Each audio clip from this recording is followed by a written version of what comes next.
o rio atinja a cota de inundação amanhã, hein? Amanhã, cota de inundação, porque a cota de alerta já foi atingida, ok? Só para complementar aí a informação da frase.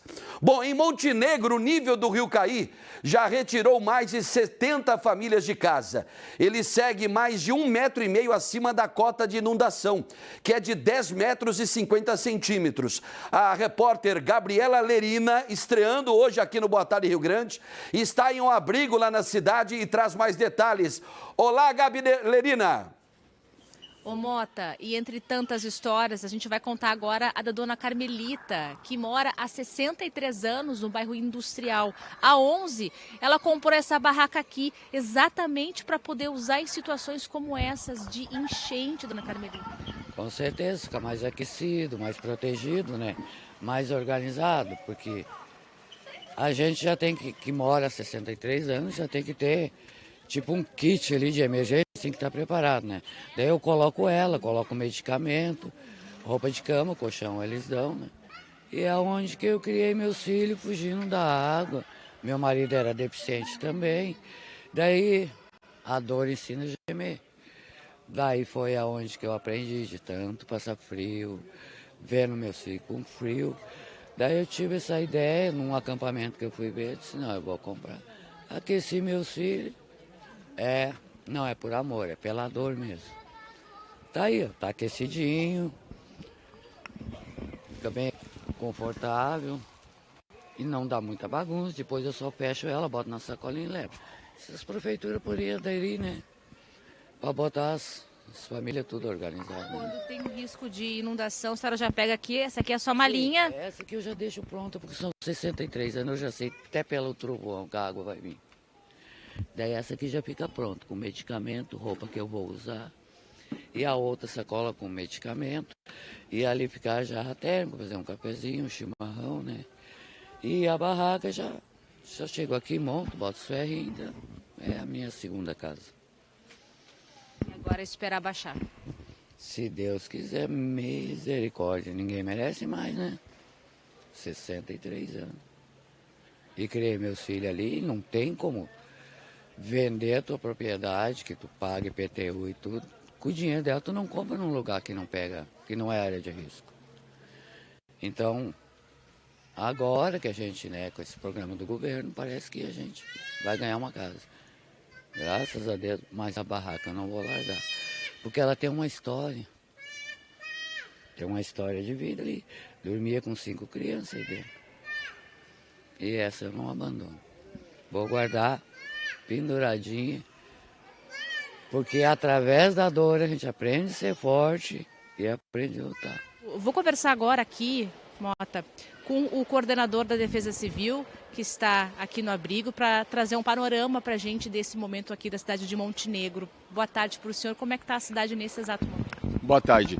A cidade está, não vou dizer que esteja na normalidade, o rio ainda está crescendo, nós estamos com 7,11 agora, tá? E bem provável que ele continue por mais umas 3 ou 4 horas na crescência ainda, tá? Então nós estamos na fase de enchente na área central e no bairro municipal agora. São 4 bairros que estão afetados nesse momento, desde a da chuva, né?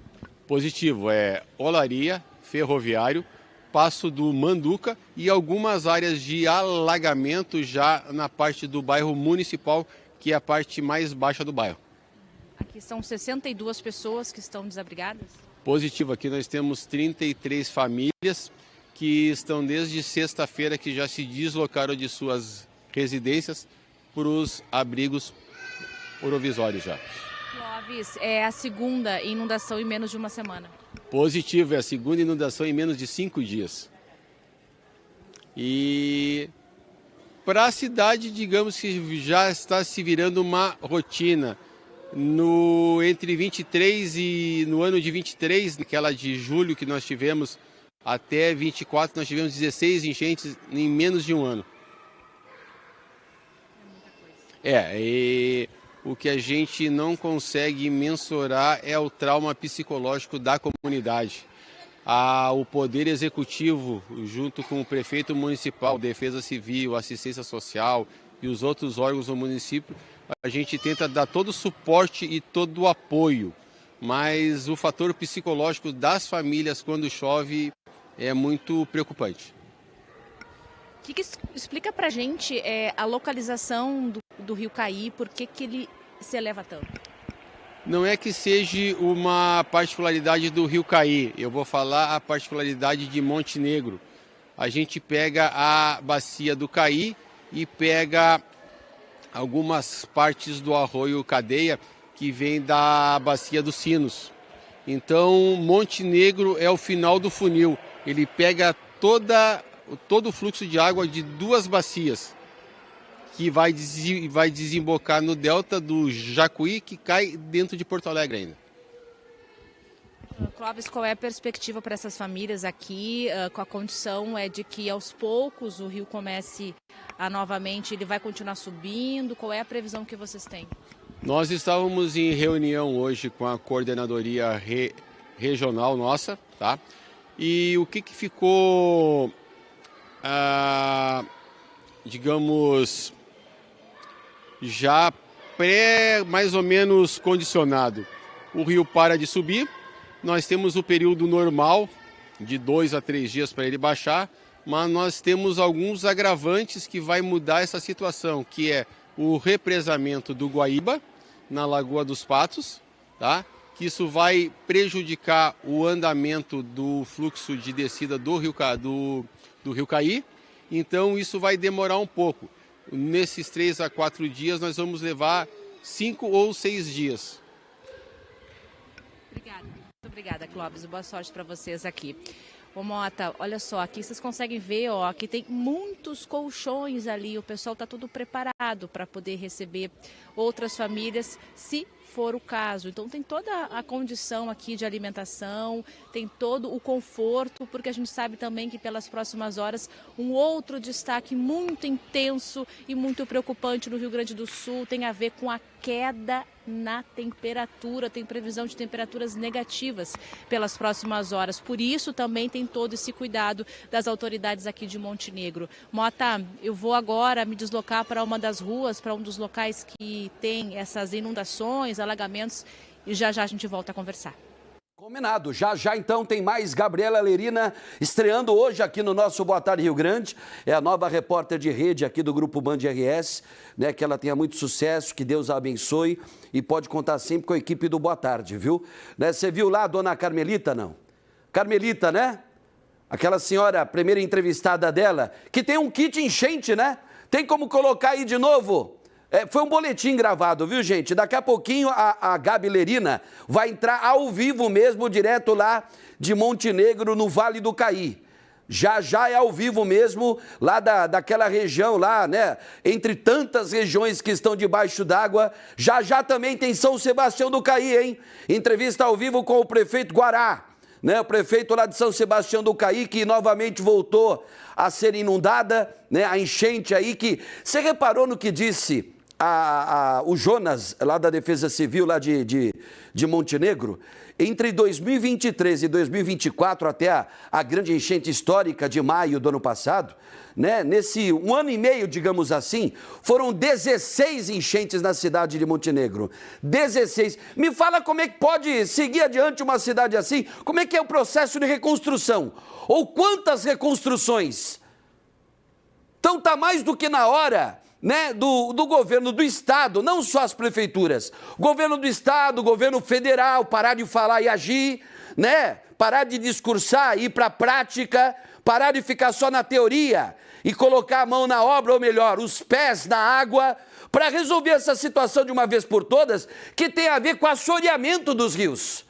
Eu estava acompanhando hoje pela manhã o Jornal Gente aqui da Rádio Bandeirantes, FM 94.9, Jornal Gente com o grande Osíris Marins, o Sérgio Stock, o Guilherme Macalossi. Teve uma entrevista maravilhosa e muito detalhada com um hidrólogo, que deu uma aula, né? E o Macalossi até fez uma pergunta com relação a, né, se é viável economicamente desassorear um Guaíba, um Rio dos Sinos, um Rio Taquari, Porque são rios de grande volume d'água, são rios que não são considerados de pequeno e médio porte, são rios grandes. Agora, não interessa, e aí eu dou a minha opinião, tá?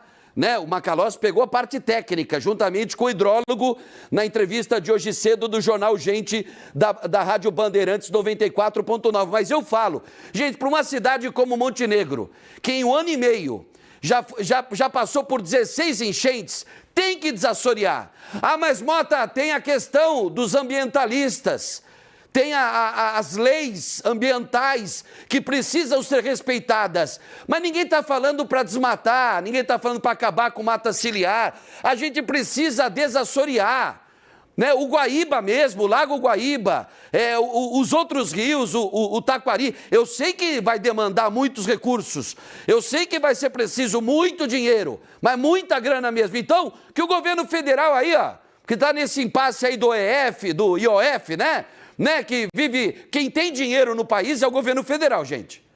A dívida também é proporcional a isso, né? A dívida do governo federal, mas as prefeituras andam com os pires na mão, ou melhor, nas mãos, né? Porque aí é no plural mesmo. Então, assim, tá na hora de ter um projeto amplo de verdade, que abrange não só a região metropolitana, que o Vale do Caí está inserido na região metropolitana, mas o estado inteiro. Né, a Bacia do Prata, a Bacia Hidrográfica Gaúcha, precisa passar, e aí a questão da Assembleia, né, verificar a legislação, se dá para mexer num ponto que não atinja a natureza e acabe de novo, né, quem paga o pato sempre é o povão, mas é preciso desassorear, aprofundar os leitos dos rios, porque o que eu estou vendo é que essas enchentes estão se tornando cada vez mais frequentes. Não sou só eu que vejo isso, né? Está todo mundo vendo. Né, que de 2022 para cá, bom, só lá em Montenegro foram 16 enchentes entre 2023 e 2024 até maio. Então, assim, depois de maio teve outras. Então, tá complicadíssima a situação. Então, já eu vou voltar com a Gabi Lerina, aí sim, ao vivo, direto de um ponto atingido pela cheia do Rio